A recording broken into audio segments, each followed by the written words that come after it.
We're going to find out which of these ladies really is the incredible Rosa Parks. Will the real Rosa Parks please stand up?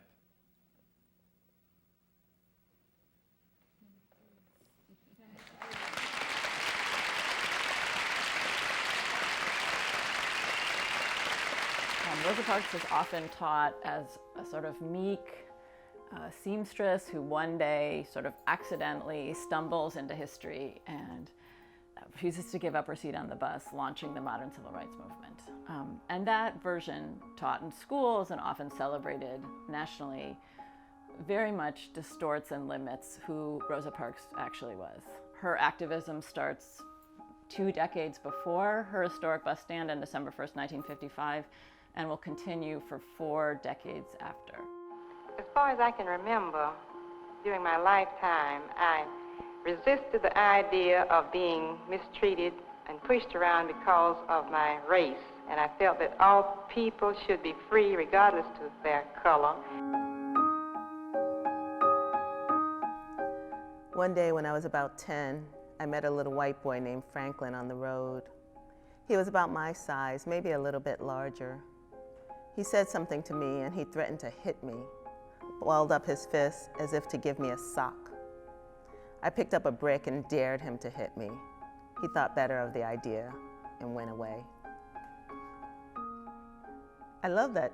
I mean, I love that. She, at 10, she knew the deep injustice of things. Perhaps the case that guts her the most is a case about a 16-year-old by the name of Jeremiah Reeves. Jeremiah Reeves was a high school student, a jazz drummer, and delivered groceries, and had started having a relationship with a young white woman. It got found out. She cried rape. They actually put him in the electric chair at Kilby Prison and told him if he didn't confess, he would be electrocuted on the spot, and so he gave this false confession. And so she began writing letters and trying to organize around blocking that execution, got Dr. King involved, and it didn't succeed.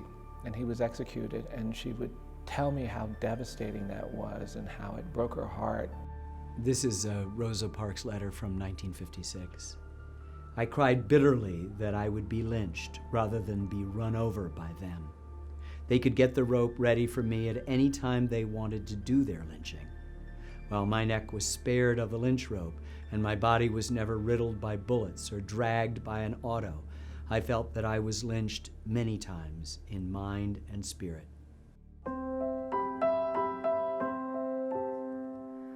She was a believer that you had to dissent, that you had to voice your objection, even if you couldn't see that that would do any good. Rosa Parks, like my mom, has her own definition of who she is, and she doesn't let anybody change that definition. Help plan for a better world of tomorrow by giving all of the love, care, and guidance to our children of today.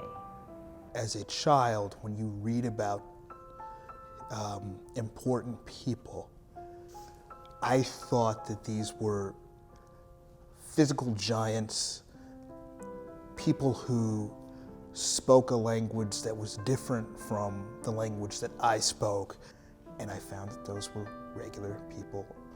And so I have always felt that, you know, a person does not have to be out of this world to accomplish something extraordinary. We must have courage, determination to go on with the task of becoming free, not only for ourselves, but for the nation and the world. Cooperate with each other, have faith in God and in ourselves. And I just think we underestimate the kind of courage it took to stand up to these forces that had silenced and marginalized Black people from the very day we came to this continent, and yet she was taking them on. I think it was really an amazing part of her legacy was the courage, the strength, the bravery that defined her as a human being. I think when we're involved in excavating American history and coming to terms with our real history, I think too often we find that most history is a sanitized Madison Avenue version of it. But she's a lifelong activist, and she represents the variety of strategies to combat the persistent racism in the United States. I think it's important that we liberate Rosa Parks and liberate ourselves from the tyranny of this superficial history.